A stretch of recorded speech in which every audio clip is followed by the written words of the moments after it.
Maraming salamat sa Diyos. Magandang tanghali po sa ating lahat mga ka-wellness. Ako, namiss ko na po kayo kahit 6 na araw pa lang ang nakakalipas. So ano na po naman ang nakahandang pananghalian para sa ating pamilya.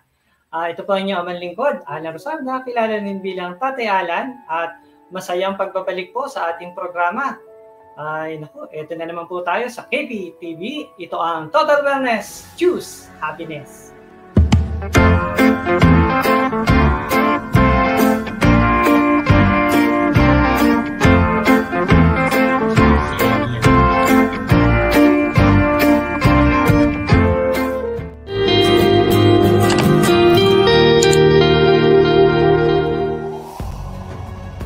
Maraming salamat sa mga ka-wellness na kasama natin ngayon. Maraming salamat din sa mga nakisabay noong nakaraang episode. At antabay lang po tayo.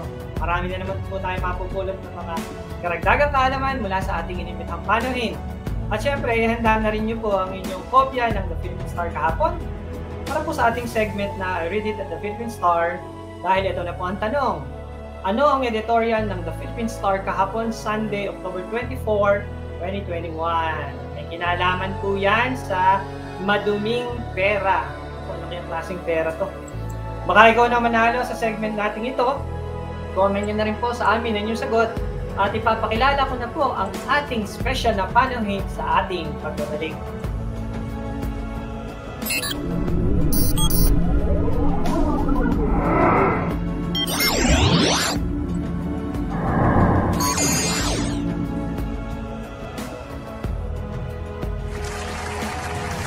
Maligayang pagbabalik po sa ating programa. Ang ating po pag-uusapan naman ngayon ay tungkol po sa pag-drawing at intellectual wellness. Last episode po ay book writing ang pinag-usapan natin. Ang intellectual wellness po ay pagkilala sa sariling malikhaing kakayahan at paghanap ng mga paraan para mapalawak pa ang kaalaman at kakayanan. Alam niyo po, may mga tao na parang pag humawak ng ballpen o ng pang-drawing, kumakatahana ng napakaraming bagay at nagbibigay kulay at buhay. At meron po mga tao na napakahusay po talaga na kanilang mga kamay sa paglikha at pagdodrawing. Na kung ano makita nila o maisip, nabibigyan na nila ito ng buhay sa isang pirasong papel sa pamagitan ng pagdodrawing. At hindi na po natin patatagalin at excited na po ako ipakilala sa atin ang ating panuhin. Yan. Siya po ay kilala ng mga ng mga naging estudyante niya bilang Kuya Pete, Daddy Pete. At siya po ay napakahaba na po ng kanyang paglilingkod bilang isang campus minister sa De La Salle Subel, ganun din po sa sa De La Salle College of St. Benil. Doon po naging coordinator siya ng retreat and recollection. Gumraduate po siya sa San Carlos School of Theology, MA in Pastoral Ministry at sa San Carlos Seminary, AB Classical Philosophy. Siya po ay simpleng campus minister na nagmamahal at gustong-gusto na mag-drawing at bahagi ito, lalo na kung ito ay nakaka-inspire sa iba. Ayan, so virtual clap, mga ka-wellness para sa ating panuhin, Sir Pete Galvez Jr. Ayan, welcome po sa Total Wellness, Choose Happiness. Sir Pete, bumati ka muna sa mga ka-wellness natin. Kaya good afternoon. Yeah. Medyo mahina yung sound sa akin. Hindi ko narinig. Ganun ba? Yun. Maraming salamat, kapatid. Hindi ako sanay ng Sir Pete kasi mga kapatid ang tawagan natin, no? Kaya, bro. Ayan. So, pero dito, sige Sir Pete, maraming salamat at napaundakan mo ang aming imbitasyon sa mabuting pagkakataon to na magkasama-sama tayo sa ating pananghalian. At hindi na natin patagalin para simulan na ang ating kwentuhan at bahaginan. Kapatid, kumusta naman ang nagdaang linggo mo? Alam ko, busy-busy ka, pero kumusta naman?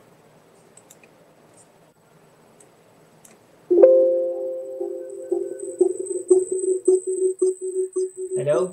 Hello? Yeah. Kapatid. I use another computer. Medyo may problem ata ang audio ni kapatid. Anyway, sige. Alam niyo po, Naririnig na ako. Okay. Klaro. Okay, sige. Good afternoon, everyone.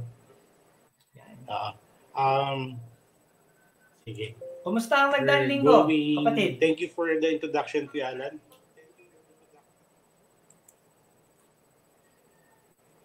Ako nawala. Kapatid, narinig ka namin. Hello, PLDT. Hello, PLDT, my old friend. Ayan. Hello, kapatid. Ayan.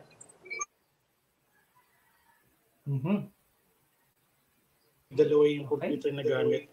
Pero naririnig ako. Ayan. Okay, naririnig, kapatid. Kausapin natin sa Messenger.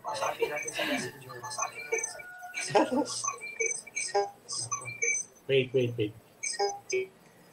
Mga ka-wellness, ganito po talaga ang sitwasyon kapag live at online. Yan. So, sana mabigyan tayo ng maayos na internet connection at matapos ang ating programa. So, kumusta po kayo mga ka-wellness dito po sa amin sa Cavite? Pag dito sa iPad kasi medyo mahina, hindi ko naririnig.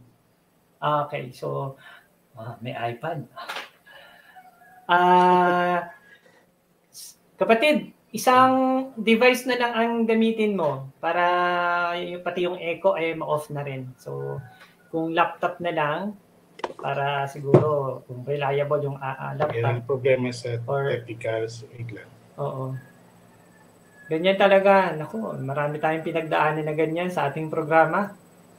Sabi nga, pag talagang internet na ang pag-uusapan, depende sa connection, depende rin sa signal, kasi signal-based minsan ang internet connection.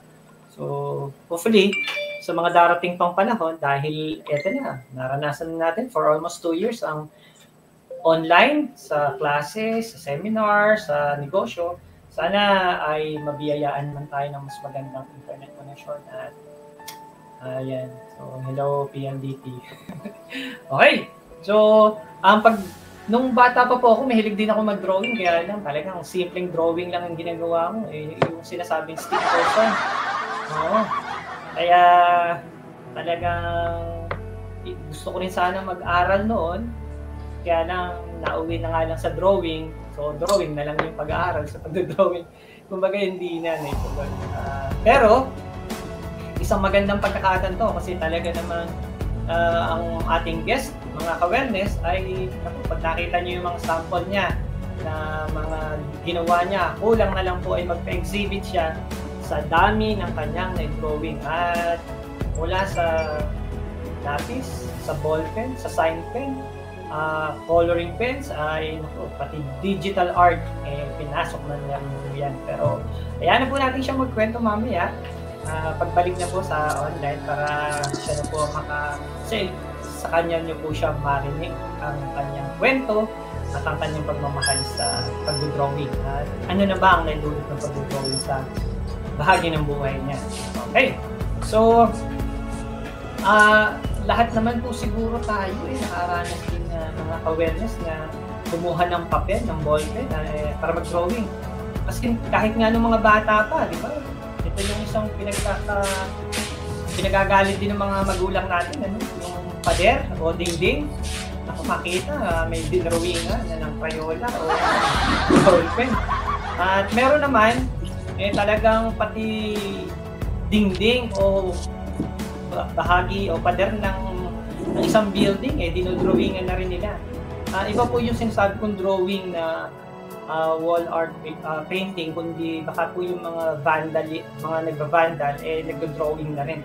Pero minsan makikita mo rin yung kanilang pagiging artistic. May nakita nga ako sa YouTube din, kada may nakita siyang empty space o walang drawing, ginagawa niya ng art. Nakakatuwa naman. Bibihira o konti yung mga magagaling talaga sa drawing, although yung skill na yan talagang napag-aaralan. Pero sabi nga, kapag malimit mong ginagawa isang bagay, nagiging expert, at nagiging resulta, obra maestra. Yan.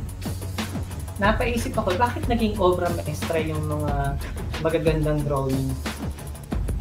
Kung lalaki ang gumagawa, dapat obra maestro. Ewan ko lang, naisip ko lang. Naitanong lang mga ka-wellness. Okay? So, hello, Sir Pete, kapatid. Sana makabalik ka para masarap ang kwentuhan natin. Ayan, so sige nga, siguro pasadahan ko na ang mga ilang drawing na nagawa na ni kapatid, ni Sir Pete. Okay, so tingnan nga natin kung may ipapakita natin yung ilang drawing. Yan, ano naman ang masasabi ninyo dyan, mga ka-wellness? Mula sa tumbang preso, mula sa mga talagang drawing ng iba't ibang tao, at meron pa siyang, hindi ko alam kung anong tawag dito yun nga gusto itanong sa kanya. Etong nasa lower left ko, na drawing, na kada isang drawing niyan may sariling storya. At kung makikita niyo rin sa drawing table niya, ang dami niya rin tinapos at saka mga kinukulayan, pero yung iba hindi pa nakukulayan. Alam niyo po kung bakit panay green ang kanyang, karamihan ay green dito sa mga nakadrawing na tao. At malamang talagang tiningnan niya yan na parang portrait ng mga to dahil si Sir Pete po ay dugong Lasaliano. Yan. Okay. Baka meron pa tayo makikita dyan ibang picture. Tingnan po natin kung meron pa. Ayan, hindi po. Yan! Ako, kita nyo. At meron din po siyang napapanahon na drawing. Ito yung mga naka-face mask. At napaka-cute naman ng aso na nasa baba. Yan po ata si Angel, yung aso ni Sir Pete. At meron din siyang drawing na may kinalaman sa pangangalaga ng kalikasan. Ang nasa gitna po ng mga pwedeng may mga building, yan naman po ay building hindi ko alam kung anong school yan, kung nasa subay pa. At meron din po siyang mga initial na drawing na hindi pa nakukulayan. Ayan. Alam ko meron pa po yan eh. Tingnan po natin kung meron pang kasunod. Ayan! Kahit po yung drawing niya ay nailagay na rin po yan sa t-shirt. Opo. So yung mga design niya o drawing niya naisama na rin sa t-shirt printing. At ito, magugustuhan to ni Kuya Prof kasi yung pinaka nasa gitna, sinasabi to, read. Kasi nga, sabi niya, kapag ikaw ay nagbabasa, tataas ang iyong marka. At napakagandang paalala nito, no? Kahit maraming bagyo, hindi ubra kay Jesus. So, may mga drawing din siya na talagang magpapaalala sa atin sa ating pananampalataya. Yan. At ito naman po yung mga drawing niya na napasulat, na isama sa isang magazine. Ayan. So, yan po yung mga drawing ni kapatid na Pete. Yan. Dahil ngayon ay Christmas season nga, so nakikita natin, ito yung nandito sa kanan, sa kaliwa, ay yung mga drawing niya na may gina. Yan! Nagbabalik ang ating artist. Tumabi na ako sa Wi-Fi. Ayan. May lang yung sounds ko, Alan. Hindi. Okay. Malinaw. Okay. Yan. So, nadidinig. Ayun. Kumusta ba ngayong nakaraang linggo? Yung kabisihan noong nakaraang linggo? Well, the past week naman, busy sa work. Diretso pa naman yung pagiging campus minister ko kasi. So, marami activities, lalo ngayon, Marian Month. No? Oo nga. And at the same time, kahit work from home, marami pa rin deadlines. But generally, I'm better now. No, alam niyo, pinagdaanan ko. I'm a cancer patient. No, survivor. No, that's why far better now. So, salamat sa Diyos at mas okay na yung pakiramdam ngayon at ang kalusugan. Nakatulong ba ang pag-drawing sa'yo sa pagpapagaling? Yan. Sagutin mo yan mamaya. Pero una ko munang tanong, kapatid, kailan ka ba unang na-inlove sa pag-drawing? Well, kung maalala pa. I was trying to think about it. Nung bata ako kasi, yung normal drawing ng bata. Pag nahihilig ka sa, mag-drawing ka sa dingding, sa papel, no? Sabi Pero na-encourage ako ng one time, nagpa-drawing ako sa daddy ko. Alam mo yung normal natin drawing na bukid, bundok, may ibon na ganun lang, no? Pero yung ginawa kasi ng daddy ko, dinagdagan niya ng kawayan, saka parang may sapa sa harap. Parang, pag tinitingnan ko saan nanggaling ko gusto ko mag-drawing, yun yung drawing na natatandaan ko. I think, ano pa ako noon, grade 1, parang gano'n. Wow. So, yun yung nagtulak. Then high school, hindi ko lang paano ako nasama sa publishing house ng school. Kasi may lang mag-drawing sa notebook. Alam mo yung drawing ka lang ng drawing, nakita ka ng teacher mo, nag-drawing ka. So, ginawa kang artist of publishing house na namin sa school. Pero hindi big deal yun. No? Public school din kami. So, sa akin, dahil may libreng merienda, sige, drawing lang tayo ng drawing. Parang gano'n. Yun. Then, siguro, na-encourage ako, bumalik siya. Ito lang, few years ago, may asawa na ako that time. Tapos, gabi ko kasi sinusundo kasi BPO yung wife ko. So, tuwing nakatambay ako sa mga coffee house, nagdo-drawing ako lagi sa likod ng resibo. Yung wala lang, atay oras, di ba? And then, ka-drawing ko, everyday nagdo-drawing ako, pinopost ko sa Facebook. Maraming nagkakagusto, kahit stick drawing lang siya. Ayan, basta natuto kong mag-digital, sabi ko, pwede pala mag-drawing sa iPad. Try ko nga. So, doon na. Yeah. Kapatid, ibig sabihin pala, hindi naman siguro yung libreng merienda lang nakapag-motivate sa'yo sa pagdodrawing ng elementary, ano? Pero, ikaw ba yung nag-join din sa mga drawing competition ng elementary? Okay. Sorry, Kuya, hindi ko narinig. Sorry. Nag-join ka rin ba ng mga drawing competition nung nasa elementary ka pa, kapatid? Nung high school, I remember twice. Pareho hindi ako nanalo. Siguro, hindi. May place naman. Mga 6th, 7th place, gano'n, no? Pero hindi ako nanalo. That's why, siguro, okay lang sa akin, no? Saka hindi ko pa minsan magpapadrawing mga pinsan ko dahil alam na ako drawing. Pero in terms of competitions, hindi ako ganun sumasali. Sa akin, sabi ko nga, laging katwira ko, marunong ako pero hindi ako magaling sa pagdodrawing. Yun yung ganun ako lagi . Parang, marunong ako mag-gitara, pero hindi ako magaling mag-gitara. Parang gano'n. Parang sa akin, just a hobby, sige, pag merong gusto magpa-drawing, drawing lang tayo, ganyan. Ayan. So, alam ko, talagang pagka natutunan yung isang bagay at nililinang, lalong gumagaling. Pero napaka-humble po kasi ng ating guest, mga ka-awareness. Pero pag nakita nyo po ang kanya mga drawing, tulad kanina, nakita nyo ng pasampon, yun ba yung hindi pa magaling? Syempre. Pag-uusapan pa po natin yan, at babalikan ang ating kwentuhan matapos po yung short commercial.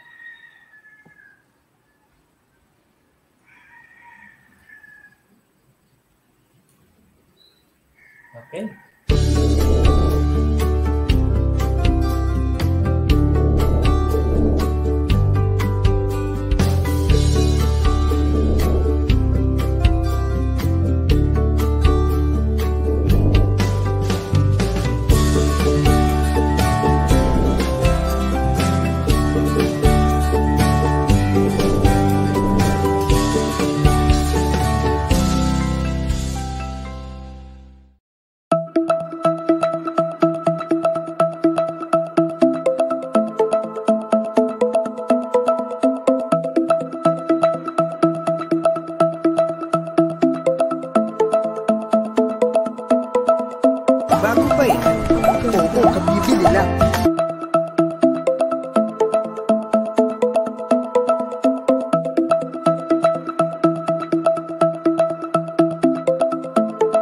Kumbinsin natin na ang bawat boto ay importante.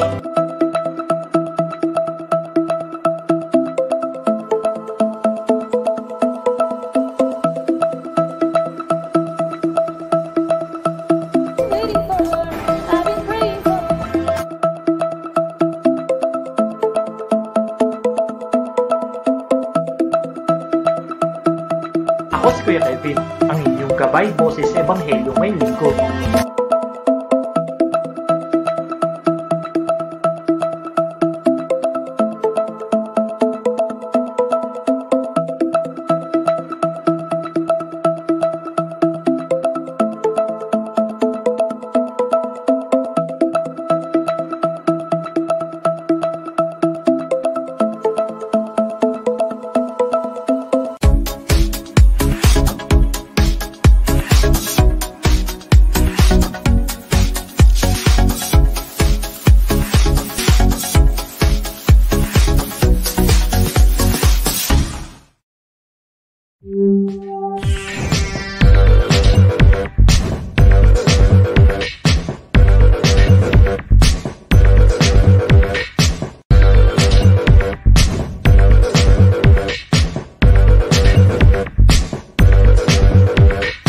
mga ka-wellness, supportahan po natin ang Hana's Beach Staycation House at ang mga digital magazines ng Communication Foundation for Asia.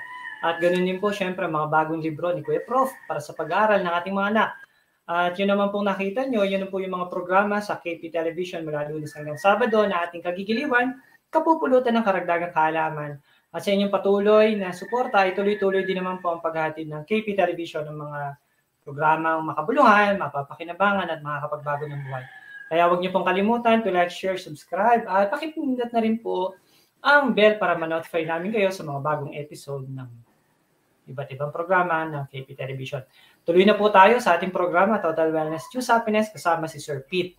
Ayan, Sir Pete, sa tingin, meron ka bang bilang kung ilan na natapos mong drawing sa ngayon? Kung pagbabasihan ko yung nandito sa iPad, no? Siguro may 4,000 na. Wow, 4,000. Ayan na nga, pinakita na natin yung mga sample. digital pa yun. Pwera pa yung mga nakikita mo sa resibo, yung may kulay. So, yung na-print na sa shirt. Iba doble, pero sa mga digital, almost 4,000 na siguro. Yan. Okay. Ano yung first drawing mo? Parang dun sa first digital at saka first dun sa resibo. Siguro nung bumalik ako sa pagdodrawing, yung first drawing ko talaga yung sa resibo. Yan, nakita niyo po ka-wellness. Ayan, resibo po yan. Huwag na natin sabihin ko anong coffee shop. Yan, ganyang style lang. Etong nasa kaliwa, isa sa first digital yan. No? Wow. Kasi naaral ko pa kung paano mag-drawing sa iPad. Natuwa lang kasi ako, kahit daliri, pwede kang mag-drawing. Without any tools, wala kang brush, wala kang ballpen. Yung sa resibo, I need several kinds of ballpen nung kalaunan. Tapos kailangan ako mga colored pencil. Nung natuto ko sa iPad, sabi ko, nandito na lahat yung kulay sa lahat ng klase ng pen. So, yun yung mga first drawing ko. Pag ganun-ganun lang, magtasa na. Okay na yan, sige. Kasi post lang every day. Kasi nakaka-encourage din na you do something every day, at least one drawing a day or two, just to share. Siyempre, mga fans ko, mga kaibigan ko. At salamat sa drawing mo, ha? Nagkaroon tuloy ako ng isang drawing galing sa'yo. Sa mga na-drawing mo, kapatid, alin ang kinukonsider mo naman ang most challenging at most meaningful drawing? Sa meaningful, saka challenging, actually, ang hirap mamili. Ang dami kasi. Yeah. Iba-ibang stage na challenging. May challenging na dahil yung paggawa ng style nito, ang daming gagawin, tumatagal ako sa oras, napupuyat. But ito, nasa kaliwa yung colored, yung nasa, yung nasa kariton na yan. Challenging sa akin kasi meron akong gustong i-convey na meaning na ang Pasko, hindi lang siya merong may Christmas tree o yung nasa subdivision, pero ang Belen ng Pasko, kahit nasa kalsada, nandun sila. So, isa sa challenging yan. Another challenging drawing sa akin yung pag-drawing ng mga faces. Kaya yan, yung yung mga unang drawing yan. Sige lang, try natin. Pag may magbe-birthday, sige, try ko i-drawing. Pag medyo okay sa akin, sige, bigay ko lang. Hopefully matuwa yung pinag-drawing yan. But isa sa pinaka-challenging at the same time meaningful, yung huling binigay ko sa inyo, yung nasa magazine. Yung Pasko, yung may parol. Yung kanina ko lang na-send kanina. Yung ganung klaseng drawing, no? And even this, yung pusa na natutulog. Kasi every time na... Si Angel ba yon? Angel nga ba yung pusa? Tuwing may... Yeah. Ito to? Ito. Ayan, yan. Nasa lower right. Challenging sa akin yan kasi habang dinodrawing ko yan, I was watching yung teacher online. Libre lang naman. So, I learned new techniques. Although hindi ko nakuha totally yung technique tinuturo niya. But I was so happy sa kinalabasan. Yeah. Dahil sa sobrang challenging sa akin yan at happy ako, hindi ko na siya naulit. hindi ko na uli magawa. Pero I tried pa rin. Ganda. Pero yung meaningful nga, yung nasa Pasko, yung nasa magazine. Kasi first time na may nag-trust sa akin, ilagay sa magazine, But, Tingnan to be natin kung honest, kasi mahahanap. po, hindi naman ako... May babalik natin yung nasa magazine na, no? Sa akin, ma-share ko, that's enough for me. Na may matuwa, enough na po sa akin. Wala pa po ako sa level na magbi-business. Ang sa akin kasi mas nandun yung joy pag nasi-share ko po yung drawing ko at may nagkakagusto. Yeah. So enough na po sa akin yun. Plus yung prayers na binabalik sa akin. More than sa monetary finances. No? Kung may magbibigay, thank you. Pero it's more than that po. Napakarami mo ng drawing at napakarami mo na rin napasaya sa mga regalo mo. Kapatid, paano mo nakikita yung koneksyon ng pagdodrawing doon sa pagpapalago ng ating intellectual learners kung saan talagang sinusukat din yung ating malikhaing kakayanan at nakakadagdag sa kaalaman at karunungan. Yan. So, yes. Yan. Even kasi po nung pandemic, yun yung time na nagkasakit po ako. So, lagi ako nasa ospital. Kumbaga, hindi man ako nag-work totally, but drawing helps me insane. Pag naboboard ako or kung ano-ano iniisip ko, dinadaan ko sa drawing. Kung ano pumasok sa isip ko, minsan yung kalagayan ko, yung nasa ospital, drawing ko siya. Just to release it, kung ano yung mga anxieties na meron ako, ano yung worries na meron ako. At the same time, nailalagay ko yung sarili ko kung ano yung nangyayari sa kasalukuyan. And since dahil nasi-share ko lagi sa FB, everything, may drawing ako, share ko lang. Sa akin, share lang. It helps me to cope up sa sitwasyon ko. Hindi madali magkaroon ng cancer, alam natin yun. Ang daming worries. Although, God gave me that talent na to express myself at the same time. Kaya kung mapapasin sa drawing ko, walang parehong style. Kasi kung ano lang yung lumabas, galing sa loob ko, no? Iba-iba, makikita niyo may guhit, may colored, merong ibang style. Kung ano yung maisipan ko, yun lang i-drawing ko. Hindi ako yung nagpaplano ganito i-drawing ko. Kasi eventually, like now, itong picture ni itong my brother sa baba, yan yung madalas kong pinopost ngayon kasi nagagamit ko sa evangelization. Kasi I am a campus minister, so meron kaming FB page sa campus ministry. Ako yung nag-ano doon. So lahat ng artwork sa school, sa office, nakapag-contribute ako even with the De La Salle brothers na nagre-request sa akin. Ang pinaka-lately, ang nag-request sa akin before, La Salle Singapore. Ngayon, La Salle Hong Kong, I was helping them also sa kasi pambata raw yung drawing. So, grade school kasi sila Morgan. And lately, meron nagpapagawa ng for La Salle Japan, no? Masaya na ako doon. Masaya na akong makapag-share, no? Even if you know Ate Josie Burgos, she's encouraging me to magpasa sa Rome. Sabi ko, hindi, naiiya ako ganyan. Sige na. Pero ako mag-drawing lang ako ganyan. Siguro, kasi may worries din ako na maybe I'm not that good enough. Kasi hindi ako professional eh. Kumbaga, I do it just for fun. I do it kung ano yung nalabas ko. Kumbaga, hindi ako systematic. Sabagay, artist naman. Hindi naman Artist. Hindi naman talaga ganun ka-systematic, no? We go by inspiration. But still, I always tell this, I'm not a professional, but whatever I can help, kung yung drawing ko ay makakatulong, why not? Sige, go ako dyan. But I won't promise anything pa. Until matapos natin yung project, pag nagustuhan mo, very good. Pwede natin matapos sa di mo gustuhan, okay lang po sa akin. Man. That's why I do not go with the monetary things. Kasi napo-pressured ako. Napo-pressured ako gumawa. Hindi nagiging natural yung gawa ko. Parang, I don't want to go. Kaya sa akin, kung may magbigay, of course, kailangan ko sa kalagayan ko, di ba? Pero, I leave it up to God, no? Tapos, kasi yun nga, in intellectual wellness din, mas grounded ako. Kasi na-drawing ko, na-express ko yung sarili ko. Hindi ko, yung mga worries ko na handyan, hindi naman nawawala. Pero meron akong talent na binigay ni Lord na pinagkakaabalahan. But the best thing about that talent, na isi-share ko. Yun yung importante, na isi-share ko sa iba. At kung may mapangiti ako isa, dalawa, that's enough. Ngayon, kung mailagay yung drawing ko sa ibang bansa o saan man, basta na ako, sabi nga ni isang brother, bakit di ka maningil? Ayoko bro, sabi yan. Kasi nawawala yung meaning ng drawing ko sa akin. Parang, kasi actually meron ako nabenta, 2-3, talagang nagpa-drawing sa akin last Christmas. Feeling ko nung, syempre, dinawin ko para doon, binayaran ako. Nabayaran ako, feeling ko nawala sa akin yung drawing ko. So, na-detach sa akin. So, hindi yung gusto kong meaning ng pag-drawing eh.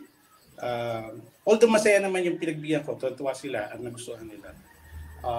Pero sa akin, it's more meaningful, and the real joy that I'll have is that na-appreciate yung drawing ko at nakatulong. May, sabi ko nga, secondary na lang yung tulong eh. Secondary na lang yun. Pero primary natin is to make people happy, make them smile with drawing, or inspired kung umabot sa ganon. That's more than enough. And those things help me to be healthy intellectually.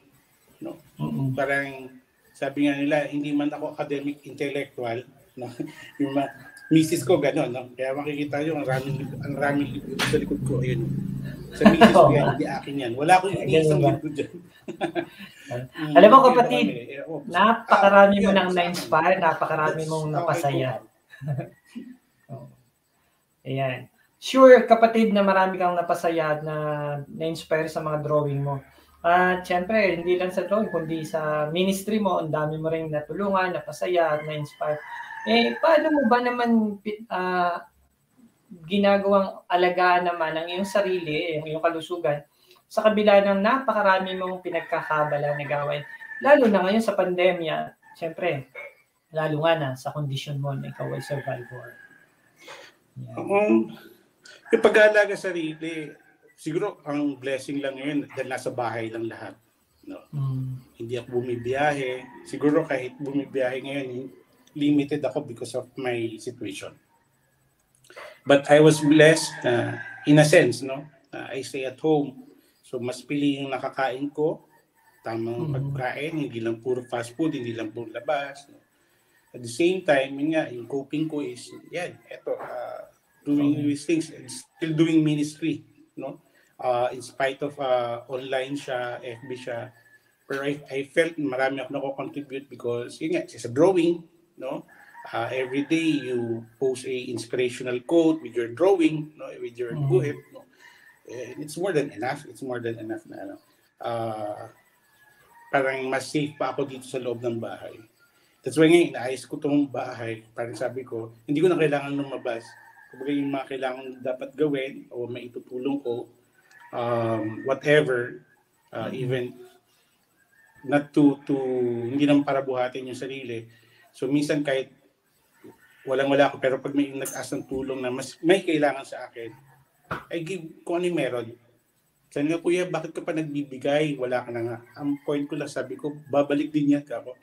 Babalik din yan, maraming tao magbibigay. God will provide. And those things, hindi naman puro kailangan lang physically yung health eh. When you're in balance intellectually, spiritually, of course, prayers every day, no? Ako rin in church sa mass, sa misa namin, sa online masses. So, blessed na rin ako na hindi ko nakakalimutan mag-misa every day, no? Nababalance. Staying at home, doing these things, drawing, and taking care of yourself, yun siguro yung masasabi kong nagagawa ko para sa sarili ko. Yeah. Hindi lang basta mas konti kasi ang distractions for me now. Unlike nung nakakalabas pa. Talagang in a way nakatulong na nasa bahay lang para less ang mga movements at mas makafocus tayo sa sariling kalusugan, sa sariling mga ginagawa kasi online na rin naman, maximize. At sige po, mga ka-wellness, bahagi ng buhay ay pagdiriwang kaya bigyan muna natin ng pagkakataon na batiin ang mga may okasyon ngayon. Yan, sa ating birthday greetings. Final message ko, birthday greetings muna, kapatid. Birthday greetings. Okay, so,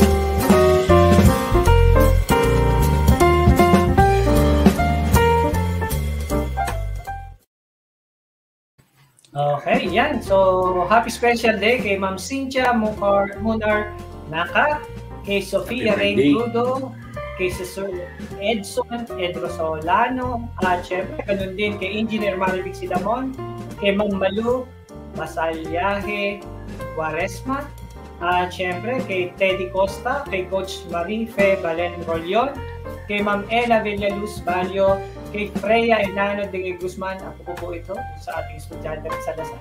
At syempre, kay Ate Melissa Creencia Mesa, kay Doc Crispina Corpus, kay Sir Ed de la Cruz, kay Sir Aldrin Amoraison, kay Onet Lopez Mojica, kay Ma'am Meli Romin, kay Carly Noreta, kay Hans Leiva, kay Ikay Marquez Bago, kay L.A. Mojica Pagtakhan, at tomorrow, happy special day kay Ma'am Kata Reyes, ganun din kay Charan Cap, at advance naman kay Panish Yadav, kay Vice Magalona, kay Nestor Sarmiento, kay Dimolemo Chombo, at happy 80th birthday kay Mami Mercedes Diaz, at happy wedding anniversary Sir Gabi and Ma'am Conch Peralta.